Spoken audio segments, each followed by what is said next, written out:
Salut tout le monde!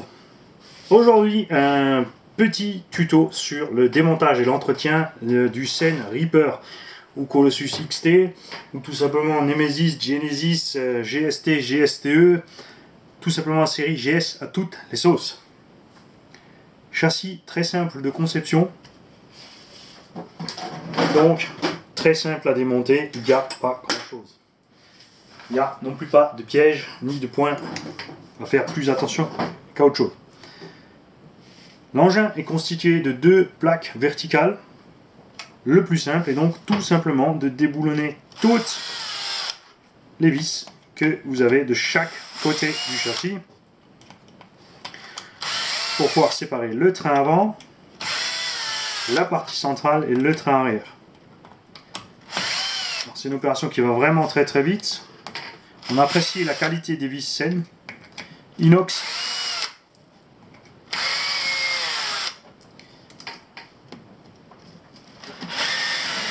Tout est facile d'accès.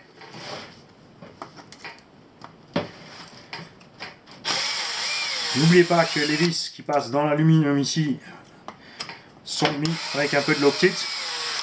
Il faudra en remettre aussi au moment de remonter évidemment. L'engin là a passé à peu près 25 packs. Pour la visserie, prenez l'habitude de faire, si vous n'êtes pas habitué comme moi, faites-vous donc des petits bacs. Donc, je vais mettre un bac côté gauche, côté droit. Vous pouvez faire avant, centre, arrière, etc. comme ça vous amuse.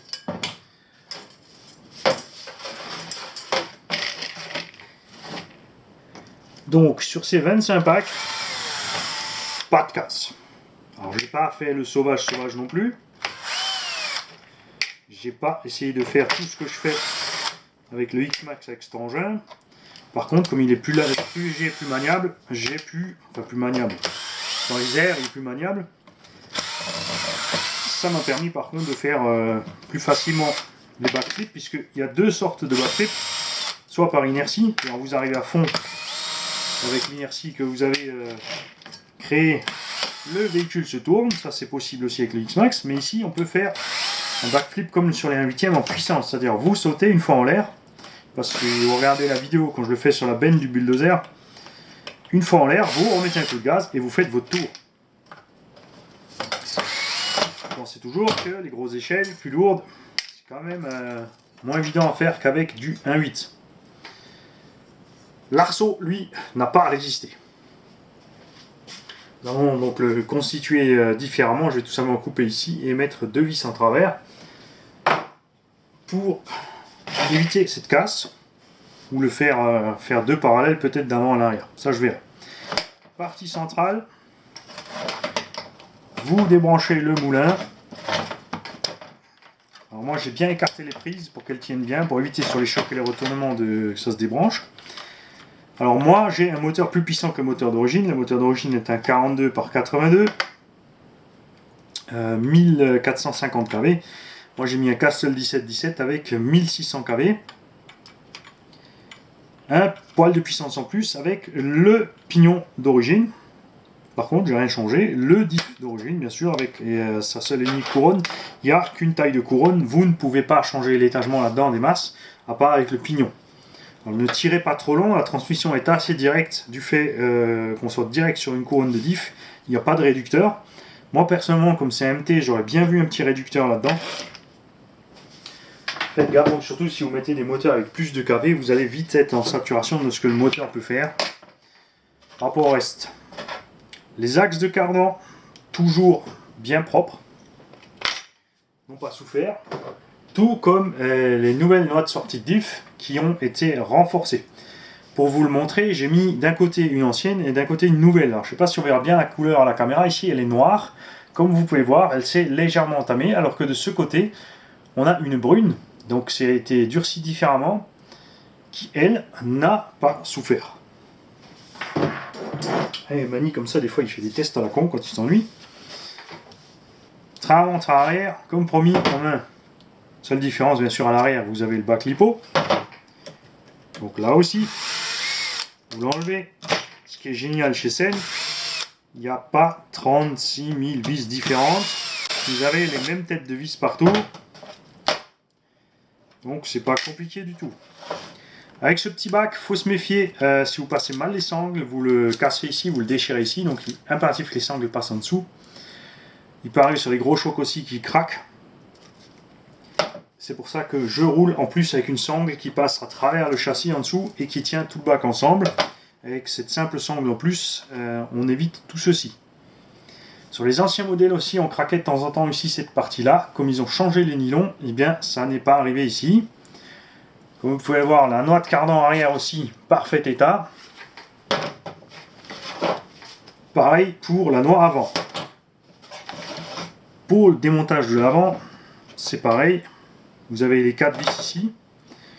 Par contre, pensez évidemment qu'il y a la direction avec. Donc vous pouvez déclipser ici les rotules au niveau de la direction. Pour séparer la partie avant complète avec la direction. Une fois que vous avez enlevé le patin inférieur. Pour atteindre le bulkhead. Là pour l'instant on va vous montrer tout simplement le démontage de l'arrière. Puisque c'est la même chose que l'avant. À part donc, comme dit, c'est 2 ou 4 petites vis en plus pour la direction. Quand vous êtes arrivé à ce stade, vous changez l'embout de visseuse. On était en 3, on passe en 2,5.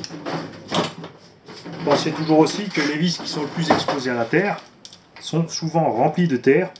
Donc inutile d'essayer absolument de forcer l'outil dedans et d'aller flinguer les vis. Vous prenez une pointe à tracer, disponible dans n'importe quel brico-bordel. Et vous passez bien dans les têtes de vis, vous grattez, vous soufflez, vous faites ce que vous voulez et vous sortez toute la terre qui est dedans qui va empêcher l'embout d'aller comme il faut dans l'amortisseur. Là, vous enlevez 2 vis latérales, des pare-chocs. Il y en a une qui est partie.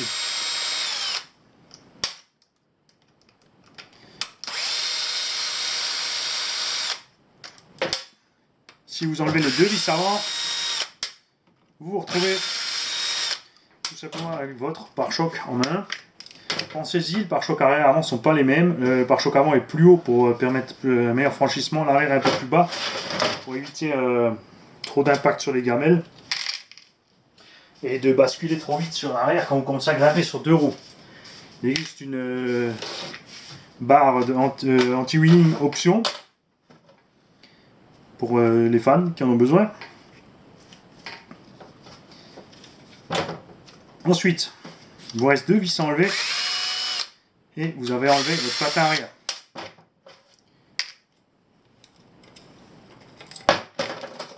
Voilà. À ce stade-là, vous n'avez toujours pas atteint votre différentiel. L'avantage sur cette machine, c'est que les différentiels sont très bons. Il est donc très rare de devoir intervenir dessus. Moi, je vais le faire parce que j'ai reçu, vous le savez, c'est une transformation mais pas un vrai Reaper.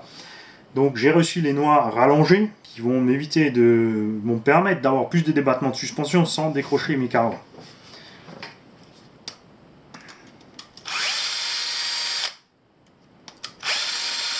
Pour la suite, c'est très simple aussi. Vous enlevez toutes les vis qui traînent. Petite astuce pour éviter de grosses variations de l'angle de braquage lors de la compression de suspension, rajoutez des petites cales ici entre la rotule et le boîtier, enfin le bulkhead, donc le boîtier de différentiel. Le fait d'augmenter l'angle ici évitera lors de la compression de la suspension que la roue prenne du pincement ou du carrossage selon l'angle de suspension. C'est un peu le défaut de cette machine. Mais encore une fois, c'est pas un engin de compétition. C'est pas vraiment la mort. Ensuite, les vis des triangles. Pensez quand vous remontez ces vis de triangle de suspension, parce que je ne vais pas vous montrer le remontage, c'est exactement la même chose que le démontage à l'envers. Ne les serrez pas à fond. Si vous serrez ces vis bêtement à fond, vous bloquez la suspension et l'amortisseur ne peut plus renvoyer tout simplement le bras en bas. Inutile de serrer à fond, assurez-vous bien, le mieux c'est de le faire sans la morteau montée, que le bras de suspension bouge tranquillement, sans forcer.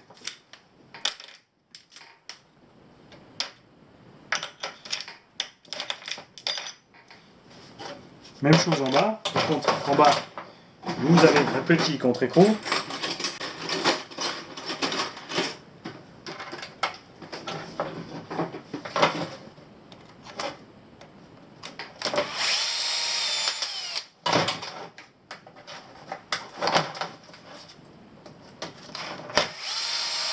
Pensez toujours quand vous remettez les vis d'axe de suspension qu'il y a une cale à l'avant, à l'arrière de chaque triangle.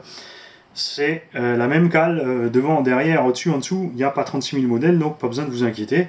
Et ça se monte toujours l'encoche vers le bas.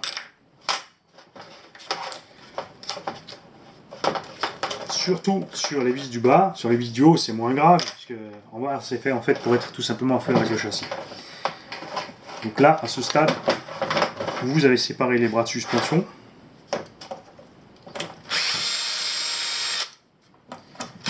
Vous enlevez les 4 vis de la tourelle.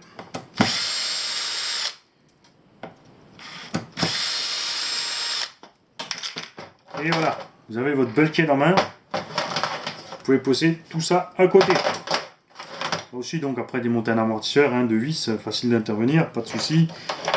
Changer les roulements de fusée, etc. Ça, c'est quelque chose que vous n'aurez à faire que rarement sur SN, sauf si vous les laissez rouiller lâchement. Et encore, quand on les ouvre et qu'on les rouille, là, généralement ils sont repartis. Les roulements SN, c'est vraiment génial. Là, 2 petites vis qui sont planquées à l'intérieur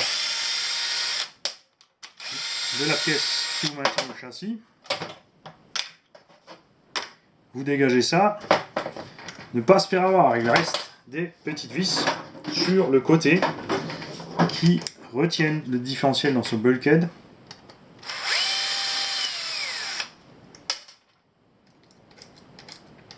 Quand vous démontez l'avant et l'arrière, prenez bien soin de lire la notice ou de regarder le repère que vous avez sur votre différentiel.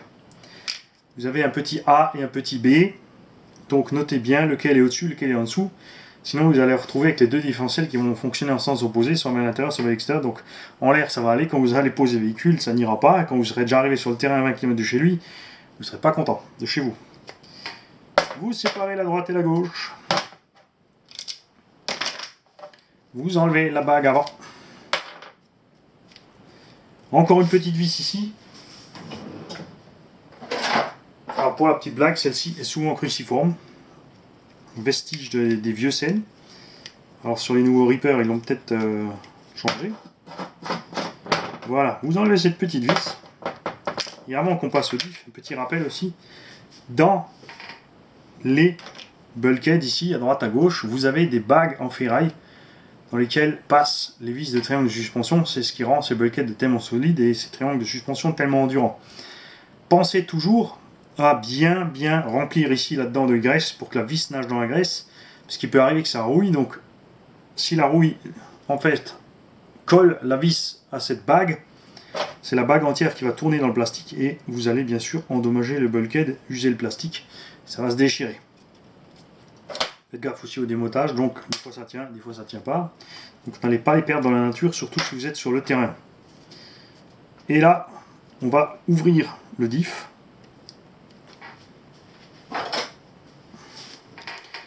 Pensez toujours quand vous faites le vis sur le plastique, il n'y a pas forcé pour ne pas endommager une partie.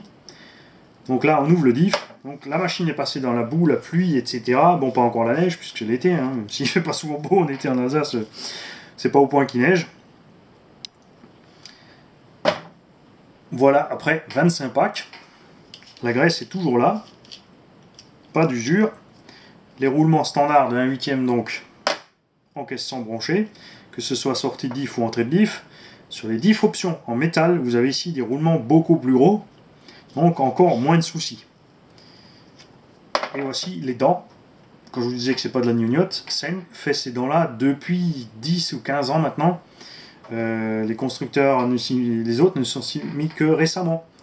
Par exemple, chez Traxxas, il n'y a que le X-Max qui a des dents comme ça. Chez HPI, ça fait que quelques années qu'ils ont fait des grosses dents comme ça en 29,9 pour renforcer une ultime fois les diffs du Savage. Même s'ils n'ont toujours pas compris que les diffs explosent pour un défaut de conception qui n'a rien à voir avec le diff lui-même, mais un défaut de réfléchissement des diffs dans le bulkhead. Bref. Voilà, l'engin est démonté, vous pouvez faire l'entretien tranquillement. Changez vos huiles, changez vos noix comme vous voulez. Donc là aussi, ce sont les diffs, les sorties de noix déjà brunies, donc qui n'ont absolument pas souffert de ces 25 packs. Mais comme dit, je vais tout simplement les rallonger. Donc pour tous ceux qui sont persuadés que les pièces saines Ah, c'est dur à trouver, on n'arrive pas à les avoir. Faux, il y en a plein. Là, j'ai commandé par exemple les nouvelles tourelles, des fixations en plus pour mon autre. Les donc nouvelles noires allongées, parfaitement disponibles. On voit bien qu'elles sont facilement 5 mm plus longues. Je vais vous en sortir une. Donc ça, c'est les noirs que vous aurez d'office sur votre Seine Reaper ou Colossus quand vous allez les commander. Voilà. Est-ce qu'il est mon petit diff? Et ça, c'est la noix d'origine. Vous voyez, on a 5 mm de plus. Ces 5 mm vont éviter que le cardan ne sorte sur les gros débattements de suspension, ce qui m'est arrivé ici, qui aille endommager l'avant de la noix. Bien sûr, sur le terrain, il faut vite raccrocher tout ça ensemble pour repartir. Alors, je vous dis à bientôt pour le Reaper remonté avec ses nouvelles noix et ses tourelles qui vont normalement dessus. Il est bien épais, c'est large. Pour la grande bataille entre le Seine Reaper et le X-Max. Attention, j'aime autant les deux véhicules, même si j'ai une préférence pour le X-Max depuis le début. Mais je suis aussi un grand fan de Seine depuis longtemps. J'ai toujours préféré la mécanique Seine à la mécanique Traxxas. Du point de vue construction, solidité. Après les innovations Traxxas, l'innovation qu'ils ont pris de l'échelle 1 et de la Formule 1 pour rapetisser sur les RC, c'est génial. J'apprécie énormément la simplicité de ce Seine Reaper. Et voilà. Des questions, contactez-moi. Quelque chose à râler, contactez-moi. Pour savoir où l'acheter, radiocommande.fr. Et chez mon fournisseur de X-Max, Christian, qui essaie aussi en ce moment de faire son possible pour nous permettre d'accéder au Reaper à un meilleur tarif. Comme d'habitude, il se bat dur pour nous. Merci Christian. Salut tout le monde, à bientôt. Alors, encore un tout petit ajout. Faites gaffe, quand vous démontez vos diffs, les vis chez Seine ont toujours été montées avec de la très bonne loctite, donc du très bon frein filet. Et il est nécessaire, tandis que je retrouve mon outil. Donc n'hésitez pas, par contre faites gaffe à vos doigts, prenez une pince, pincez ça dedans, prenez de quoi chauffer avec une petite flamme ici. Vous chauffez ici les côtés du diff, là où sont les 4 vis, et le dessus de la vis, pour que ce frein filet puisse craquer. Et ensuite, avec absolument un bon outil, de préférence neuf, ou un que vous réservez à faire des choses de précision, vous enlevez, vous desserrez délicatement ces vis. Une fois qu'ils sont desserrés, après par contre ça va bien, il n'y a pas de souci. Mais n'essayez pas d'office de les ouvrir et cassez-les, vous mettez l'outil, si vous sentez un peu de résistance, vous chauffez. Parce que si elle casse, après vous êtes bon pour passer un coup de disqueuse et sortir la vis avec un tournevis plat. Donc endommager un tout petit peu les carters, les machins, même si ça fait pas grand chose. C'est beaucoup plus simple de chauffer tout de suite et de le faire comme il faut. Voilà pour ce petit oubli. Salut les gars.